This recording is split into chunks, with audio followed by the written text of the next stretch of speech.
El siguiente sistema que vamos a revisar es el de aparato cardiovascular.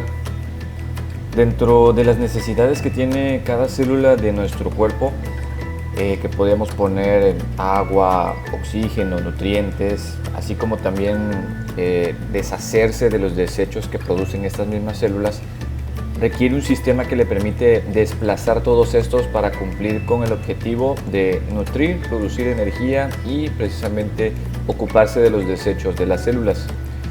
El torrente sanguíneo se convierte en ese sistema que mantiene en continuo movimiento y distribución los elementos mencionados, por lo que la circulación de la sangre es indispensable para una adecuada homeostasis, palabra que significa equilibrio entre el medio externo o ambiente y el medio interno de nuestro cuerpo. Para empezar, vamos a platicar acerca de uno de los órganos más emblemáticos del sistema cardiovascular, que sería el corazón. El corazón lo encontramos en la cavidad torácica, entre los pulmones, en la porción inferior del mediastino. Podemos describir al corazón como un órgano de forma triangular, con forma o tamaño similar a la de un puño. Es muy visible que la punta del corazón, que se le llama ápex o punta roma del borde inferior del corazón, está situado sobre el diafragma, orientado hacia la izquierda. Podemos ubicar el ápex anatómicamente en el espacio intercostal entre la quinta y sexta costilla, en la línea media clavicular izquierda. El corazón por delante va a tener al esternón y por detrás a los cuerpos de las vértebras torácicas. Desde el punto de vista funcional, el corazón es un órgano hueco, no es macizo. En medio tiene una parte que podemos llamar tabique, que lo va a dividir en dos partes, derecha e izquierda, y tiene 4 cavidades, 2 superiores, que las vamos a conocer como aurículas, y 2 inferiores, que las vamos a conocer como ventrículos. Las aurículas son más pequeñas que los ventrículos y tienen menos capa muscular. Ambas aurículas tienen una extensión que se denomina orejuela, que están a los costados. Las aurículas funcionan como cámaras receptoras debido a que la sangre entra en el corazón a través de venas que desembocan en estas cavidades, por lo cual los ventrículos serían considerados como cámaras de descarga del corazón. Las paredes de las cámaras se componen de tejido muscular tipo cardíaco. También se le conoce como miocardio. El tabique que separa ambas aurículas se le llama tabique interauricular y el tabique que separa ambos ventrículos se llama tabique interventricular. Por dentro de las cámaras del corazón se encuentra revestido de una membrana llamada endocardio. Vamos a tener otra membrana que es el pericardio, que es otra capa, pero que esta va a revestir el corazón por la parte externa. Y esta capa se clasifica en 2 tipos, que entre ambas podríamos identificar un espacio pequeño, y la capa más interna del pericardio se le va a conocer como pericardio visceral o epicardio, y la capa más externa del pericardio se le va a llamar pericardio parietal. Estas capas pericárdicas se van a deslizar una sobre otra sin fricción cuando late el corazón, ya que en el espacio que comentamos va a contar con un líquido pericárdico que le va a proporcionar lubricación para evitar que se produzca la fricción que comentamos. Ahora, ¿cómo funciona el corazón? El corazón se contrae sobre sus cavidades para liberar la sangre que tiene en ellas y distribuirlas hacia el cuerpo. La contracción del corazón se le va a llamar sístole y la relajación se le va a llamar diástole. Ahora, en este proceso hay un orden específico. El número 1 sería que cuando el corazón inicia su contracción, lo primero que se contrae son las aurículas, que empujan la sangre hacia los ventrículos. Y el paso 2 sería que después de que se llenan los ventrículos, estos van a contraerse y van a expulsar la sangre del corazón. Ahora, para que la sístole y la diástole se lleven con efectividad, se requiere mantener bien cerradas las aurículas y los ventrículos para cumplir con el objetivo de distribución de la sangre a todo el cuerpo, y por eso son necesarias unas estructuras que vamos a conocer como válvulas cardíacas. Las válvulas cardíacas dividen las cámaras auriculares que están arriba de las ventriculares que están abajo. También se le pueden llamar válvulas auriculoventriculares. La válvula auriculoventricular izquierda se le llama válvula bicúspide o mitral y está entre la aurícula y el ventrículo izquierdo. La válvula auriculoventricular derecha se le llama también válvula tricúspide y está entre la aurícula y el ventrículo derecho. Las válvulas impiden que el flujo de la sangre sea retrógrado hacia las aurículas cuando se contraen los ventrículos. Al observar las válvulas, se aprecia que cuentan con unas estructuras llamadas cuerdas tendinosas que conectan las válvulas auriculoventriculares a las paredes del corazón y les brindan soporte. Vamos a tener otro tipo de válvulas. Estas se van a llamar válvulas semilunares y están entre la cámara del ventrículo y la principal arteria que conduce la sangre del corazón durante la contracción. Como recuerda, los ventrículos se contraen juntos, por lo que las dos válvulas semilunares se abren y cierran al mismo tiempo.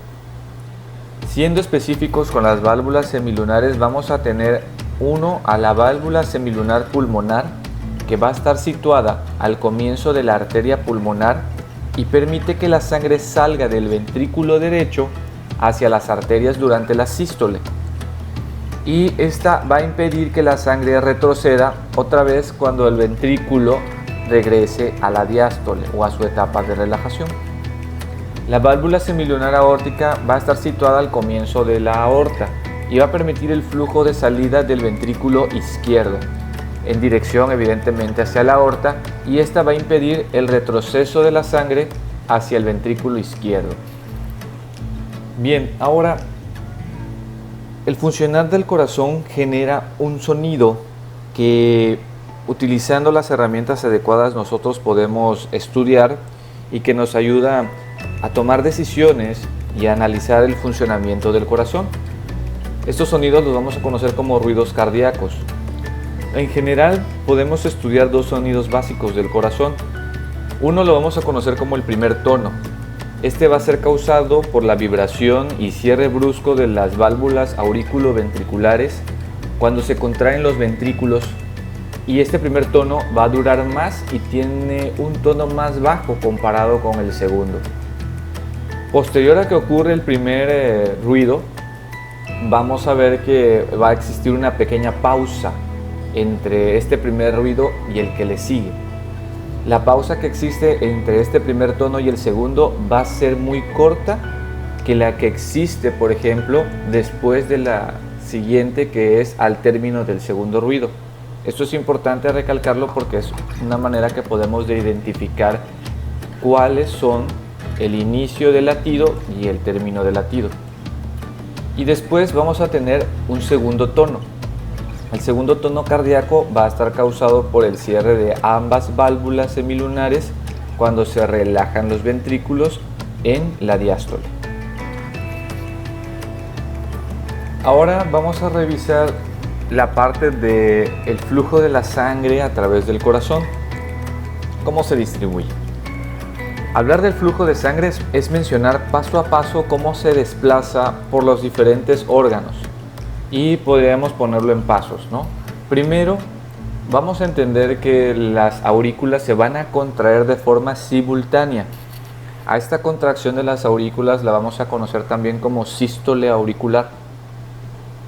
Después, los ventrículos se van a llenar de sangre y a continuación estos juntos también se van a contraer, y a esto lo vamos a conocer como la sístole ventricular. Ahora, la sangre desoxigenada que va a llevar la aurícula derecha va a provenir de dos grandes venas, la vena cava superior y la vena cava inferior. Después, la sangre desoxigenada de la aurícula derecha, al contraerse en la sístole auricular, se va a trasladar por medio de la válvula tricúspide y va a empezar a llenar al ventrículo derecho. Cuando los ventrículos se contraen en la sístole ventricular, la sangre desoxigenada pasa a través de la válvula semilunar pulmonar hacia la arteria pulmonar. La arteria pulmonar llevará la sangre desoxigenada a los pulmones, donde por medio de la hematosis, este concepto significa el proceso de intercambio de dióxido de carbono con oxígeno en los alvéolos de los pulmones, y ahí la sangre se volverá a oxigenar y el CO2 se va a liberar hacia la parte exterior. Bien, ahora la sangre que ya es rica en oxígeno va a regresar por medio de 4 venas pulmonares hacia la aurícula izquierda. En la aurícula izquierda, por medio de la sístole auricular, pasará la sangre oxigenada a través de la válvula mitral hasta llegar al ventrículo izquierdo. En el ventrículo izquierdo, por medio de la sístole ventricular, pasará la sangre por medio de la válvula semilunar aórtica hacia la arteria aorta, que la va a distribuir a todo el cuerpo. En base en esta distribución que acabamos de comentar, podemos estudiar prácticamente 2 tipos de circulaciones, y así normalmente la encontraremos en los libros. La circulación pulmonar, o también conocida como circulación menor, que es la que implica el movimiento de sangre desde la parte del ventrículo derecho hasta los pulmones, y la circulación sistémica o circulación mayor, que es la que implica el movimiento de sangre desde el ventrículo izquierdo a través de todo el cuerpo. Y así es como nosotros podríamos determinar las 2 formas de circulación que existen. El suministro de sangre al músculo cardíaco pues es muy importante. Evidentemente también el músculo cardíaco va a requerir nutrientes, oxigenación y va a liberar desechos como todos los demás elementos del cuerpo, por lo que el corazón tiene vasos sanguíneos que le van a colaborar para lograrlo, y a esta circulación que tiene el corazón se conoce como circulación coronaria.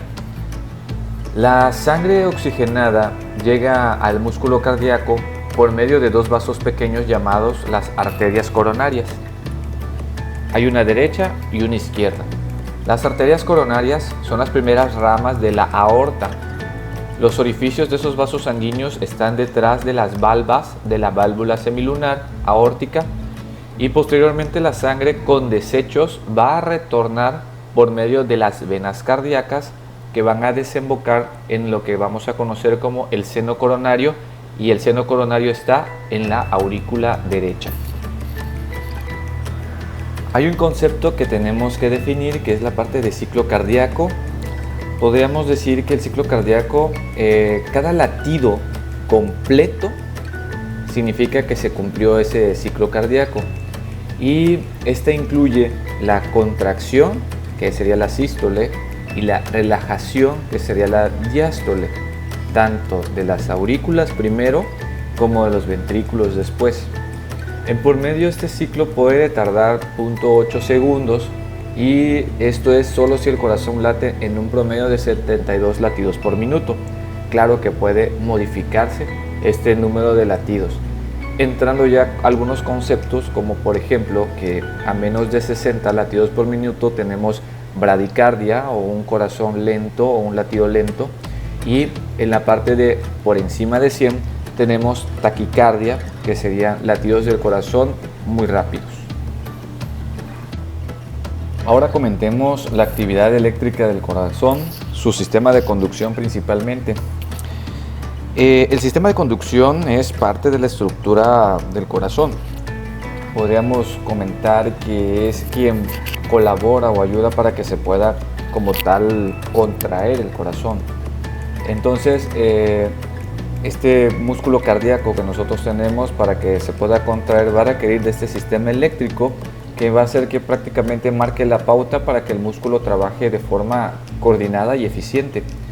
Hay que tomar en cuenta que todo el corazón está bajo la influencia de este sistema eléctrico sin excepción. Dentro del corazón hay 5 estructuras especializadas que generan o colaboran con la parte de la generación de impulsos eléctricos y conducirlos con rapidez por todas las paredes cardíacas. Estas estructuras dan garantía de que el corazón se contraiga primero las aurículas y posteriormente los ventrículos, y las estructuras las vamos a mencionar. Número 1 tenemos al nódulo sinoauricular, también se le puede conocer como nodo sinusal o nodo de Kate y Flack, que es el que funciona como el marcapasos del corazón y que prácticamente lo tenemos en la aurícula derecha.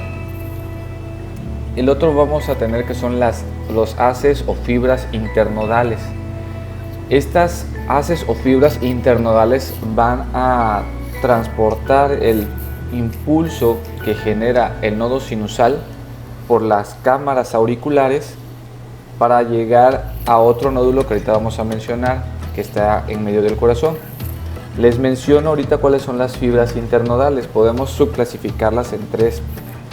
Una que se llama haz de Bachmann o anterior, que incluso este haz de Bachmann se le puede estudiar un fascículo que se le conoce como fascículo de Bachmann, que el fascículo de Bachmann le va a llevar la energía eléctrica que acabamos de comentar, pero a la aurícula izquierda. El otro que vamos a conocer como Weckenbach, o también se le conoce como fibra media, y el último que se va a llamar Torel, o que vamos a conocer como fibra posterior. Entonces, de los haces o fibras internodales tenemos tres. Podemos usar una clasificación de anterior, medio o posterior, o anterior, que sería el Bachmann, o el Weckenbach, que sería el medio, o Torel, que sería el posterior.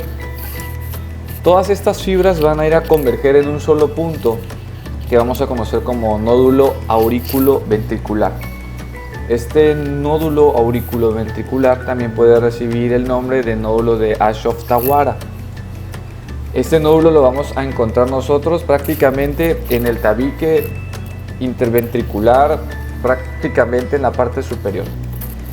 Y este va a iniciar o va a pausar la etapa de la sístole ventricular para que pueda terminar de drenarse bien las aurículas e iniciar adecuadamente la sístole o la contracción de los ventrículos. Entonces el nódulo va a transmitir la energía ahora por otras ramas que vamos a conocer, que se va a llamar uno fascículo o haz de His, que va a ir justo en medio.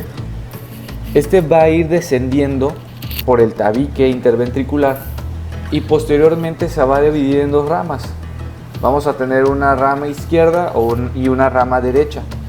También se le pueden conocer como rama izquierda del haz de His o rama derecha del haz de His.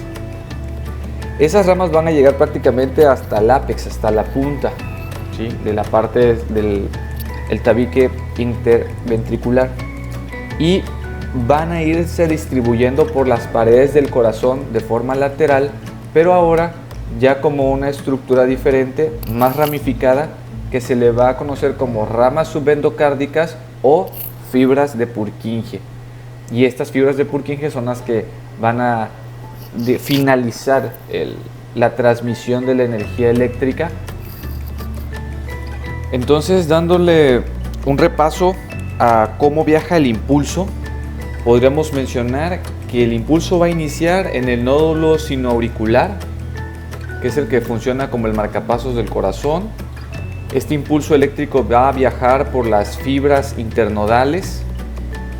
Después las fibras internodales van a converger en el nódulo aurículo-ventricular.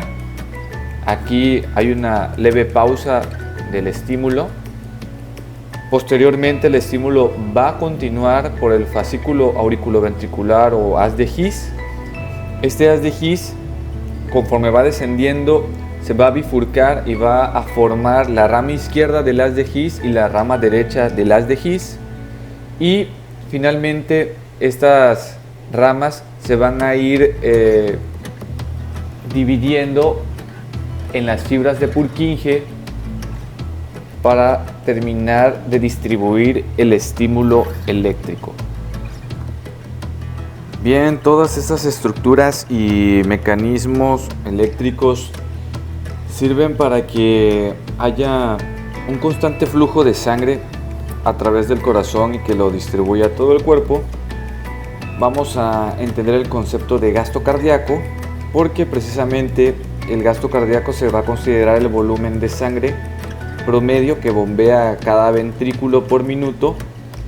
Se supone que tenemos un promedio de valor de 5 litros en un adulto sano y en reposo.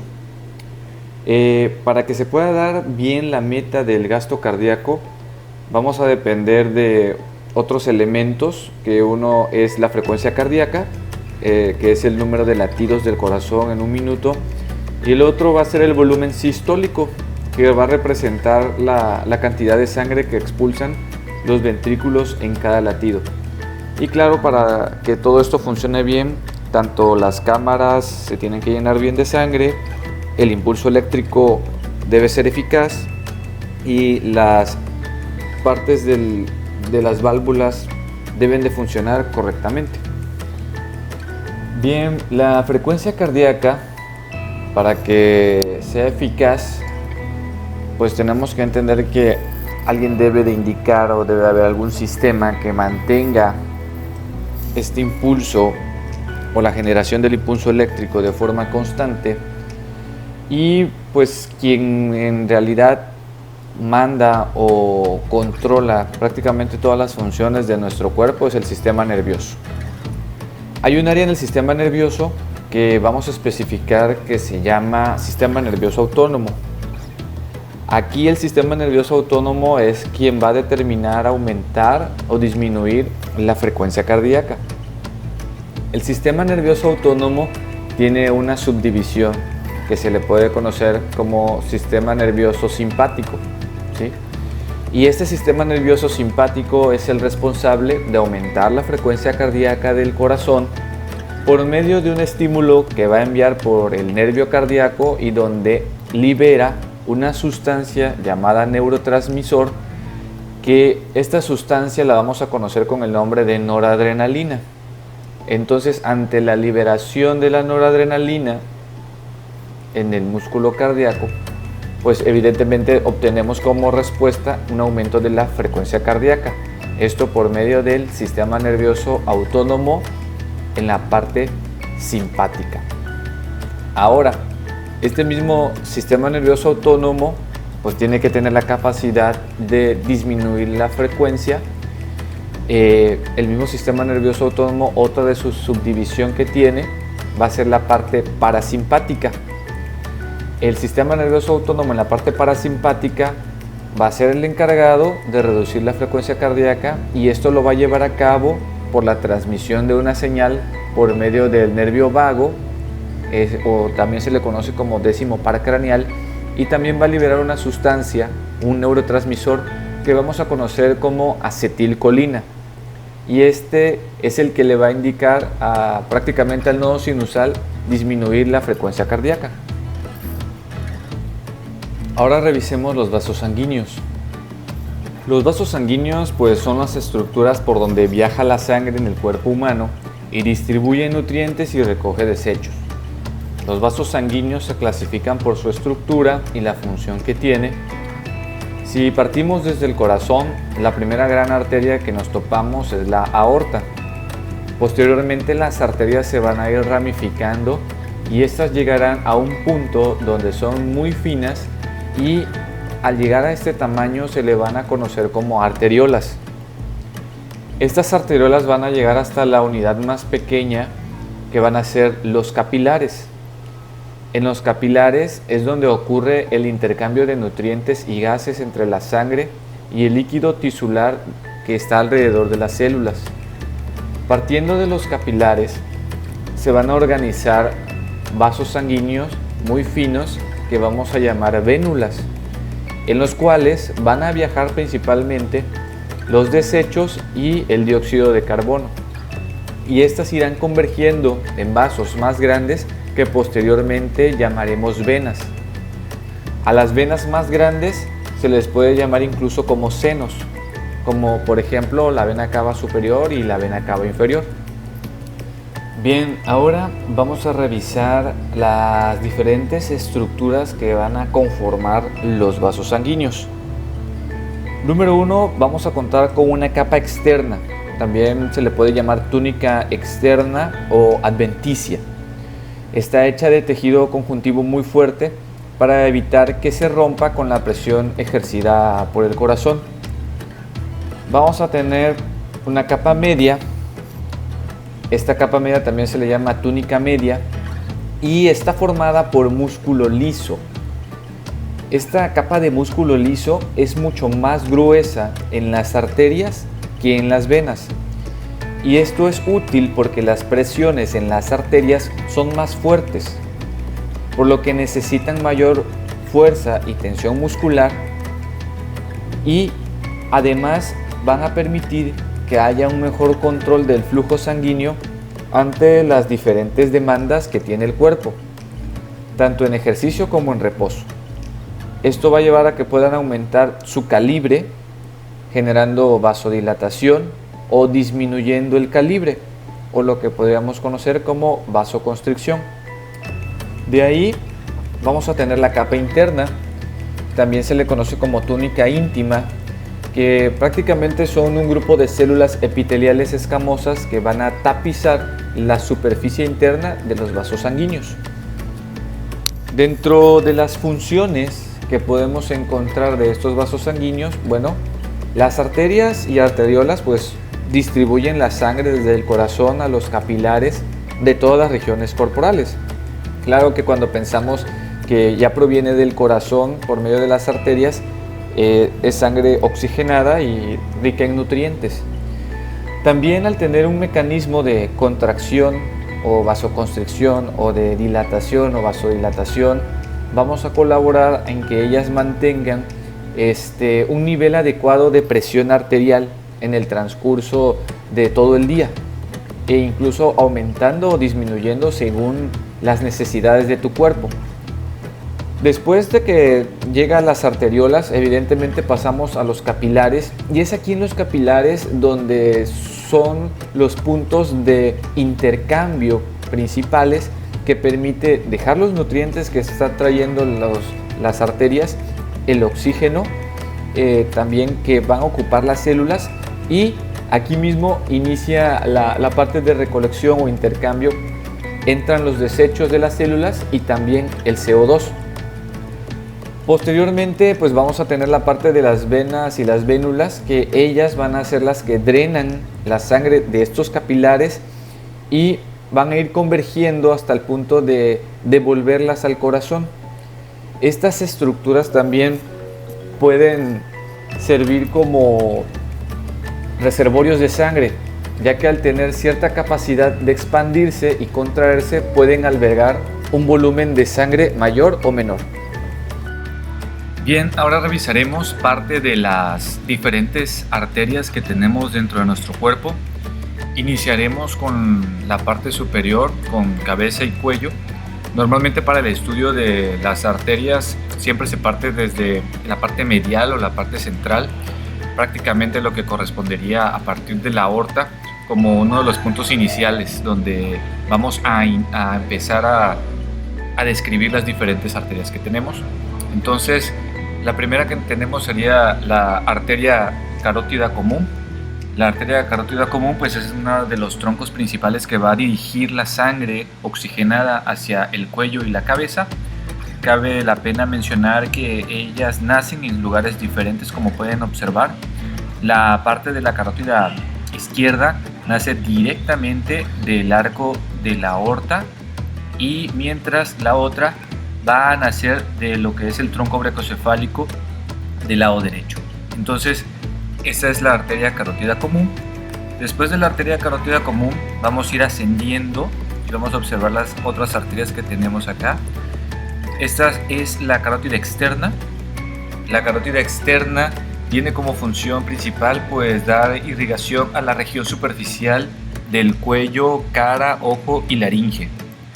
De ahí vamos a tener a la arteria facial, que prácticamente, si se da cuenta, nace de la misma carótida externa hacia la parte anterior, pasando por debajo de la mandíbula, y va a dar irrigación a lo que es la boca, la faringe y parte de la cara. De ahí vamos a ver que en esta misma de la carótida externa vamos a partir otra rama, que es la arteria occipital. y que la arteria occipital pues básicamente va a llevar irrigación a la parte posterior de la cabeza y el cuello. Estas serían las arterias más superficiales de la cabeza y el cuello. Ahora veríamos algunas de las arterias que son más profundas, y la primera que teníamos que entender, después de que tenemos a la carótida común, vamos a ver que a partir de esa carótida común se va a ramificar la carótida interna. Esa carótida interna va a llevar irrigación a la parte anterior del encéfalo y las meninges, y vamos a tener ya finalmente a la arteria vertebral.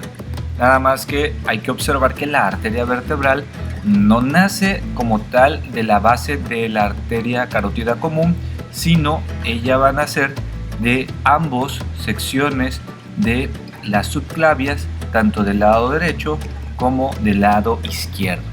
Y esta vertebral, básicamente su función va a llevar irrigación al cerebro y las meninges. Bien, ahora mencionaremos algunas de las arterias principales que se encuentran en el tórax.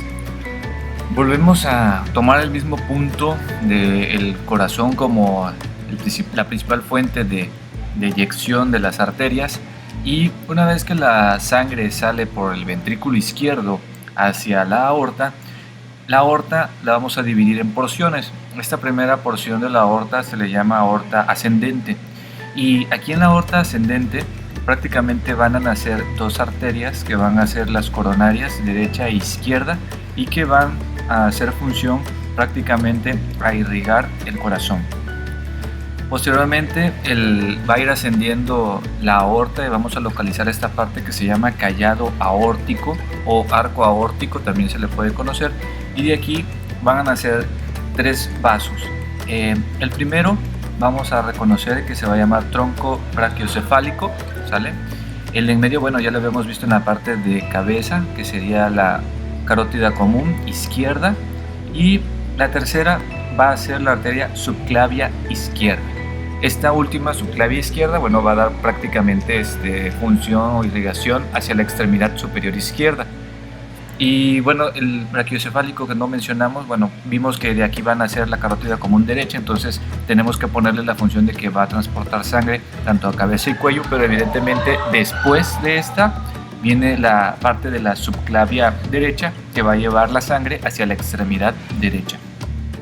Posteriormente de que termine el callado aórtico, va a viajar de forma posterior el vaso aorta, y ahora esta sección del vaso aorta vamos a conocerlo como aorta descendente, y básicamente es la que va a llevar toda la irrigación sanguínea hacia la parte inferior de nuestro cuerpo. Ahora vamos a revisar parte de las arterias que están en la región abdominal. Como vimos en la parte del tórax, la aorta descendente va a continuar su trayecto hasta la parte abdominal.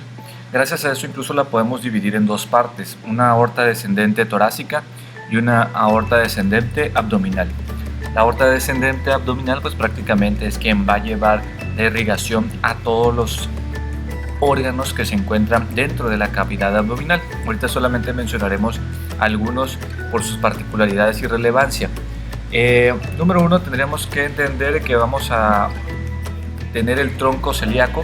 El tronco celíaco funge con un punto relevante porque el tronco celíaco es quien se encarga de distribuir la sangre en la parte del estómago, vaso e hígado, incluso dentro de sus ramas. Por ejemplo, esta que se dirige hacia la parte izquierda es la parte de la arteria esplénica, que va a llevar precisamente la irrigación hacia el vaso, y hacia la parte derecha vamos a tener una arteria que se llama hepática común, que bueno, es la que va a llevar irrigación hacia el hígado, y en la parte superior vamos a tener una de las arterias que le van a dar irrigación al estómago, que va a ser la gástrica izquierda. Después del tronco celíaco, otra de las que podríamos mencionar que son relevantes serían las renales. Las renales evidentemente son aquellas arterias derecha e izquierda que van a darle irrigación a lo que serían los riñones. Después hay una clasificación importante, una arteria mesentérica superior que se encuentra bastante anterior. Es muy importante porque se va a encargar de irrigar el intestino delgado y la primera mitad del intestino grueso, y vamos a tener una mesentérica inferior que se va a encargar de irrigar parte de la segunda mitad del intestino grueso. Bien, ahora checaremos las arterias que corresponden a la extremidad superior. Como recordamos, prácticamente nos quedamos en la parte de las torácicas con la parte de la subclavia derecha. Posterior de la subclavia derecha va a continuar la arteria bajo otra denominación, que es la que vamos a conocer como arteria axilar. La arteria axilar, bueno, pues va a dar irrigación a toda la región de la parte de la axila, y conforme va avanzando hacia la extremidad va a recibir otro nombre, que es la que vamos a llamar arteria braquial. La arteria braquial, pues la que incluso vamos a revisar hasta como un pulso, el pulso braquial, y que va a recorrer la parte lateral interna o medial del brazo. Después hay que ir descendiendo y vamos a observar que esta arteria se va a bifurcar en dos, una hacia la parte externa, que va a representar la arteria del radio o arteria radial, que le va a llevar la irrigación a partes laterales de la mano, y una que va a pasar más internamente, que va a ser la cubital, que también va a llevar irrigación a la parte, pero región medial de la mano. Ahora continuaremos con las arterias que corresponden a los miembros inferiores. Después de que la aorta continúa descendiendo y llegamos hasta la aorta abdominal, esta va a sufrir una bifurcación en dos grandes vasos que vamos a llamar los ilíacos comunes, ¿sale? Estas arterias ilíacas comunes van a sufrir también una subclasificación, y vamos a tener la arteria ilíaca externa y la arteria ilíaca interna. La arteria ilíaca interna se va a caracterizar por llevar la parte de la irrigación hacia las vísceras pélvicas, genitales y hacia el recto. Y la ilíaca externa se va a caracterizar por llevar la irrigación hacia la región inferior del tronco y las extremidades inferiores. Hay que notar que, por ejemplo, esta externa, prácticamente de estar posterior, se dirige hacia la parte anterior e incluso cruza por encima de lo que es el hueso pubis para dirigirse hacia la extremidad inferior, mientras que la ilíaca interna se dirige hacia la parte posterior, hacia la región del sacro. Después de que observamos estas arterias, vamos a continuar descendiendo, y las siguientes que vamos a encontrar va a ser las arterias que corresponden al muslo, que vamos a encontrar la arteria femoral, y vamos a tener otra arteria femoral, pero se llama arteria femoral profunda. La arteria femoral profunda pues va a dar irrigación principalmente a los músculos profundos del muslo, y la femoral pues prácticamente al muslo. Esta arteria femoral va a extenderse prácticamente a lo largo del hueso fémur, y antes de llegar a la rodilla va a sufrir una bifurcación. En esta bifurcación vamos a dividir algunos grupos de arterias, pero la arteria se va a dirigir hacia la parte posterior, por la cual hay que voltear a nuestro paciente y continuar observando cómo va descendiendo la arteria femoral. La siguiente arteria, que va a pasar justo por detrás de la articulación de la rodilla, va a ser la arteria poplítea, que va a dar la circulación o la irrigación a la región de la rodilla principalmente y la pierna. Después esta arteria va a tener dos bifurcaciones, una anterior y una posterior. Esta posterior es la que va a corresponder a la tibial posterior, y vamos a tener una tibial anterior, que es la que va a estar justo por enfrente, ¿ok? Y bueno, prácticamente la tibial anterior y posterior también va a continuar dándole irrigación a la pierna. Bien, ahora vamos a iniciar a platicar acerca del drenaje venoso. Siempre que platiquemos acerca de las venas vamos a platicar acerca de drenaje, ¿ok? Y normalmente aquí nos referimos a el órgano, al sitio anatómico o a la parte del cuerpo que normalmente una vena se encarga de drenar la sangre de esa área en particular. Entonces, en la parte del cráneo y el cuello vamos a encontrar algunas de estas venas. Una de las que podríamos mencionar sería la facial. Esta vena facial va a drenar principalmente las porciones anteriores y superficiales de la cara. Posteriormente, de forma más inferior, esta vena incluso va a ir a drenar en otras estructuras que vamos a observar, por ejemplo, en la siguiente imagen, que tendríamos la yugular interna.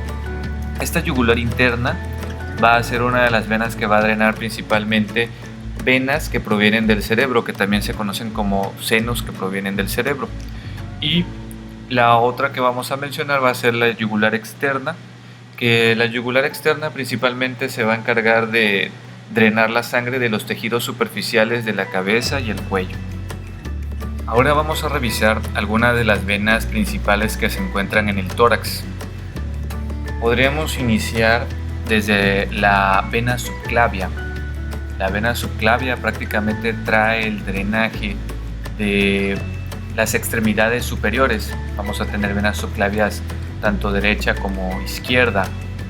Posteriormente van a continuar su drenaje y se van a unir a otro grupo de venas que se va a llamar tronco brachiocefálico. Son venas brachiocefálicas, que estas ya propiamente es una unión entre la subclavia y parte de las venas que provienen de la yugular interna y que van a traer ahora ya el drenaje tanto de los miembros superiores como de la parte superior de la cabeza y el cuello.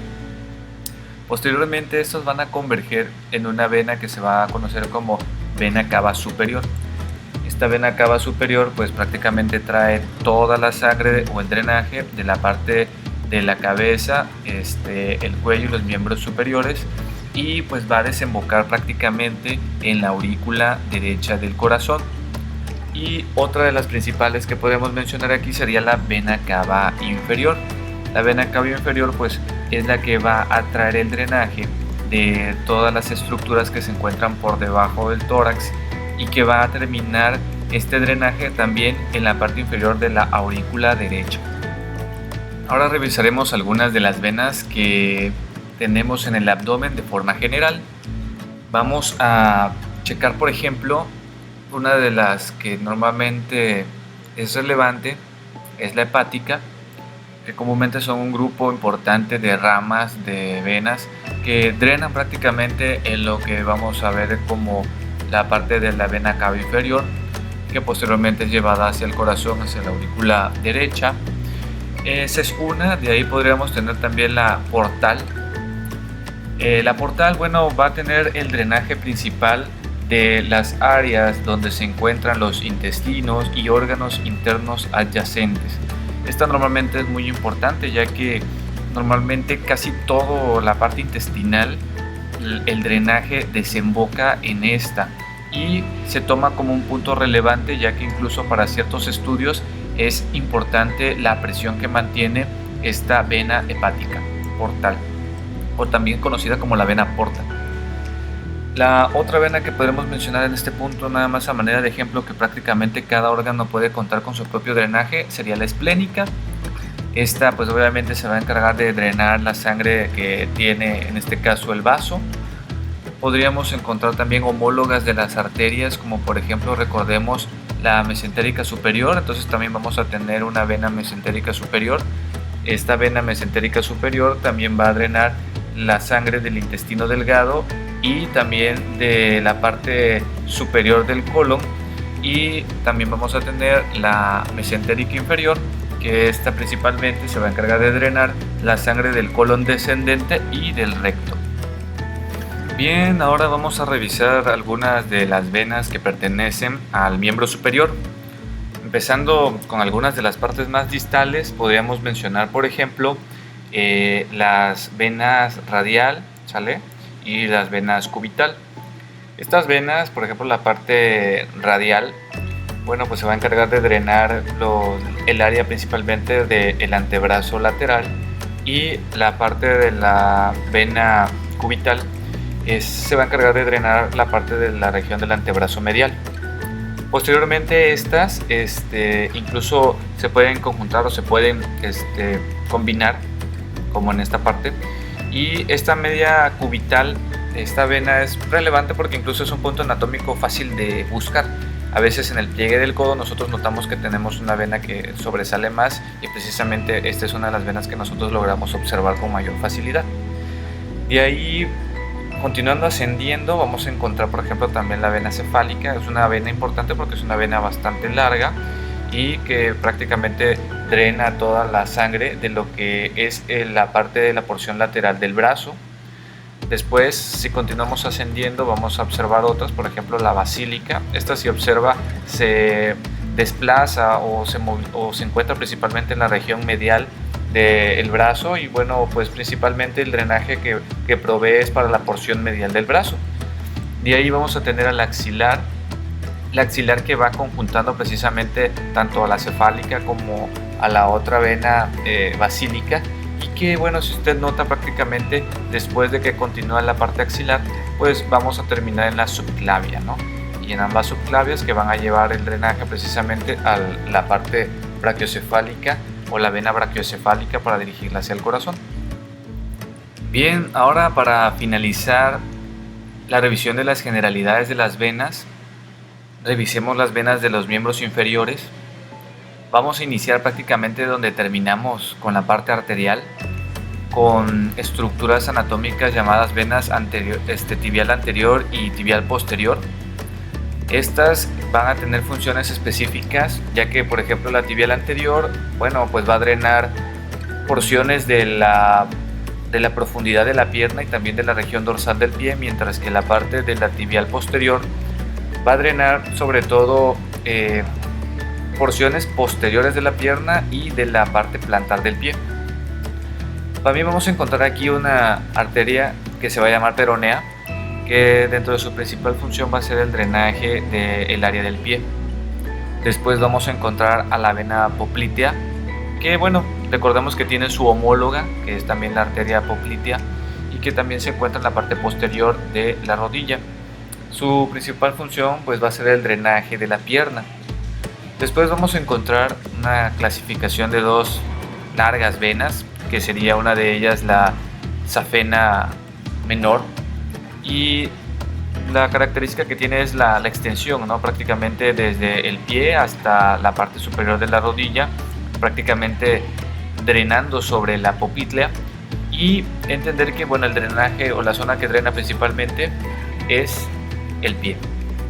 De ahí la safena mayor es todavía más larga.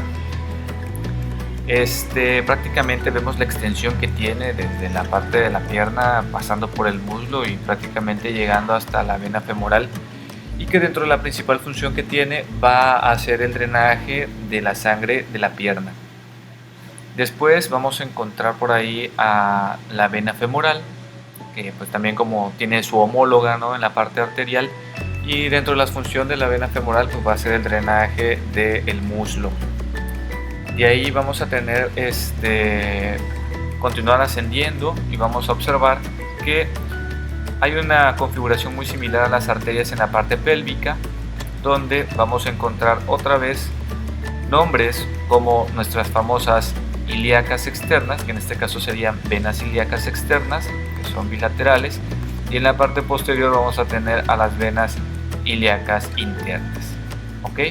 Estas venas ilíacas internas, bueno, la externa se va a encargar principalmente de continuar el drenaje, la externa obviamente de los miembros inferiores, como vemos que está ascendiendo aquí por la parte femoral. Y bueno, ya la interna es la que se va a encargar precisamente de las vísceras o de aquellos órganos que se encuentren en la cavidad pélvica. Ambas pues van a terminar dando dos grandes estructuras que van a ser precisamente las ilíacas comunes, ¿no? Estas evidentemente van a ser venas ilíacas comunes y que le van a dar tributo a lo que representa la vena cava inferior y que va a continuar ascendiendo hacia el abdomen, las regiones que ya estuvimos platicando. Por el momento sería todo, les agradezco.